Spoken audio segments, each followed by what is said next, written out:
C'est inacceptable que les classes populaires, les plus grosses consommatrices de charcuterie en général, soient plus exposées au risque de cancer parce qu'eux vont aller naturellement vers les charcuteries les moins chères qui sont encore nitratées, nitritées. On est en train de créer une sorte de charcuterie à deux vitesses.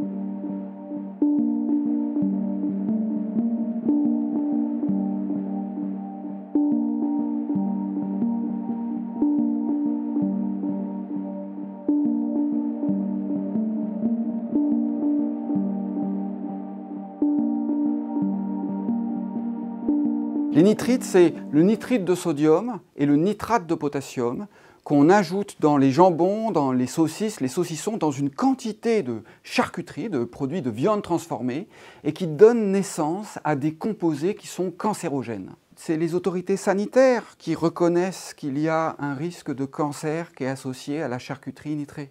C'est pas moi qui le dis, ce sont les autorités sanitaires. Et si le public en doute encore, c'est en grande partie parce que les lobbies de la charcuterie nitrée sont capables de créer le doute et de reculer l'échéance.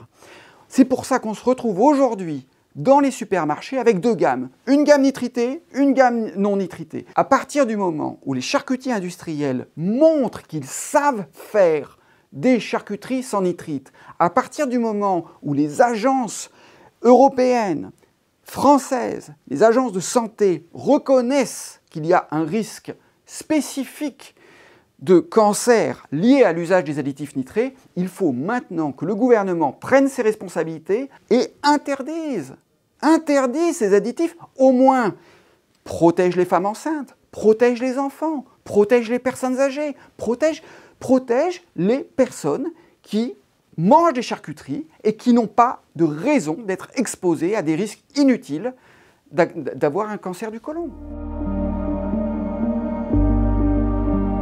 Pour moi, l'affaire du nitrite en bio est un des dossiers les plus révoltants. L'utilisation des additifs nitrés en bio n'est pas conforme aux directives européennes. Il y en a dans certaines gammes, d'autres s'en passent. Il est indispensable que le ministère de l'Agriculture arrête de biaiser l'interprétation des directives européennes et applique la réglementation européenne, interdise formellement l'utilisation des additifs nitrés en bio. Je trouve ça proprement scandaleux que des gens, croyant se protéger des risques de cancer, aillent acheter en magasin bio de la charcuterie bio un peu plus cher, voire souvent beaucoup plus cher que de la charcuterie conventionnelle, alors qu'en réalité, il suffit d'aller dans des supermarchés conventionnels, normaux, non bio, et on va trouver de la charcuterie sans nitrate, sans nitrite. Pour moi, c'est un des objets, un des aspects les plus scandaleux du dossier.